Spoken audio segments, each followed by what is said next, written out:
Pharma space మనం చూస్తే కనుక మనం గత కొన్ని రోజులుగా చూస్తున్నాం. ఇన్ఫ్యాక్ట్ 1-2 వీక్స్ ఆర్ 1 మంత్గా చూస్తున్నాం.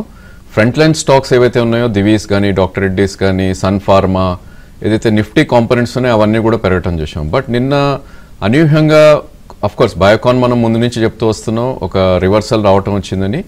బట్ మిడ్ క్యాప్ ఫార్మాలో there was a great price volume breakouts నేను చాలా స్టాక్స్లో కూడా మనం చూసాం. ఇన్ఫ్యాక్ట్ లూపిన్ ఇప్పుడే సార్ అన్నట్టు ప్రాబ్లీ అది all time high or maybe new swing high అనుకుంటాం కానీ దాని all time high is very very far. ఎందుకంటే నిన్న మనం చూసింది స్వింగ్ హై బ్రేక్అవుట్ అని అంటాం. ఎప్పుడైతే 1765 బ్రేక్అవుట్ అయిందో అదొక స్వింగ్ హై బ్రేక్అవుట్ అని అంటాం. ఆఫ్ కోర్స్ స్టాక్ మనం చూస్తే కనుక 800 నుంచి 1700 లాస్ట్ 1.5 ఇయర్లోనే పెరిగింది. బట్ 2015కి వెళ్ళి మనం చార్ట్ తీసి చూస్తే కనుక 2190 దాకా కూడా అప్ సైడ్ వెళ్ళటం చూసాం. సో 2129 ప్రిసైస్లీ హయ్యర్ హై అనమాట, అది ఆల్ టైమ్ హై అని చెప్పుకోవచ్చు. అండ్ 2016లో కూడా 1911 దాకా వెళ్ళి చూసాం. అంటే ఇప్పుడు ఏదైతే నిన్న బ్రేక్అవుట్ వచ్చిందో 1911 అండ్ 2129 లెవెల్స్ అనేది ఓపెన్ అప్ అయ్యాయి. సో ఇక్కడే ఇమీడియట్లీ కొనాలా అంత అవసరం లేదనిపిస్తుంది. ఎందుకంటే మనకి సెక్టర్ రొటేషన్ అనేది కంటిన్యూస్గా జరుగుతుంది. Maybe next time pharma stocks పడ్డప్పుడు ఈ స్టాక్ కూడా కరెక్ట్ అయ్యే ఛాన్సెస్ ఉంటుంది. అఫ్కోర్స్ 1660 అనేది ఒక మేజర్ సపోర్ట్ అవుతుంది ఇప్పుడు. సో అబౌట్ 80-90 పాయింట్స్ పడితే కనుక one should try to buy. ఇంకా అరబిందో విషయానికి కూడా లాస్ట్ కపుల్ ఆఫ్ మంత్స్లో కూడా బాగా పెరిగినప్పటికీ ఈవెన్ ఆ స్టాక్ కూడా న్యూ హైస్ దగ్గర ట్రేడ్ అవుతుంది కాబట్టి ప్రాబ్లీ దానిలో కూడా there is a good scope అని అనిపిస్తుంది చార్ట్స్ పరంగా. ఇక లారస్ ల్యాబ్ ఏదైతే మన హైదరాబాద్ బేస్డ్ కంపెనీ ఉందో లాస్ట్ 3 ఇయర్స్గా మన ఇన్వెస్టర్స్ని ఎస్పెషలీ ఆంధ్ర తెలంగాణ ఇన్వెస్టర్ని చాలా సతాయించిన స్టాక్ అది.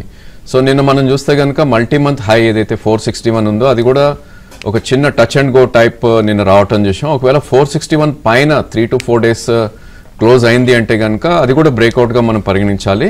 సో నెక్స్ట్ టార్గెట్ దాన్ని 520 లాగా చెప్పుకోవచ్చు. సో రిస్క్ టు రివార్డ్స్ వీటిలో చూస్తే కనుక ఒక 5 to 8% కరెక్ట్ అయినప్పటికీ అక్యూములేట్ చేయటే కనుక రిస్క్ ఈజ్ అబౌట్ 1 అనుకుంటే కనుక రివార్డ్ ఈజ్ ఆల్మోస్ట్ 3.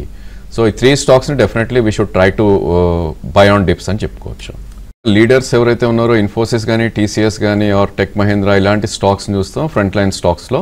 బట్ ఇందాక మీరు చెప్పిన నేమ్స్లో కూడా ఆల్మోస్ట్ ఓఎఫ్ఎస్ఎస్ లాంటి stocks 50% almost last 3 to 4 months back వెళ్ళి చూస్తే కనుక పెరగటం చూసాం. సో ఐ థింక్ ఇక్కడ నుంచి రిస్క్ రివార్డ్ పరంగా మనం చూస్తే కనుక హెచ్సిఎల్ టెక్ ఒకటి చెప్పుకోవచ్చు. ఎందుకంటే దీని all time high is about 1650 ఆ రేంజ్కి వచ్చి ఇది ఆల్మోస్ట్ 1350-1400 దాకా రావటం చూసాం. So currently stock it's trading around 1524. So ఇక్కడ నుంచి కూడా ఒక 140 రూపీస్కి స్కోప్ ఉంది అప్ సైడ్ డెఫినెట్లీ. సో ఈ స్టాక్ని వాచ్ లిస్ట్లో పెట్టుకుని we should try to by. And mid cap స్పేస్లో మనం చూస్తే కనుక పర్సిస్టెంట్ అండ్ ఎంఫసిస్ ఈ రెండు కూడా ప్రాబ్లీ ఒక 6 to 7% కరెక్ట్ అవుతే కనుక I think that's a good bye అవుతుంది. అక్కడి నుంచి మేబీ ఒక 10 to 15% మళ్ళీ అక్కడి నుంచి అప్ ఉంటుంది. సో ఇప్పుడు ఏమవుతుంది మార్కెట్లో అంటే కనుక సెక్టర్ రొటేషన్ చాలా జరుగుతుంది. సో లాస్ట్ వీక్ మనం చూస్తే కనుక it was banking space especially HDFC bank. So నిన్న ఇవాళ హెచ్డిఎఫ్సి బ్యాంక్ చూస్తే కనుక 5% గివ్అప్ చేసింది.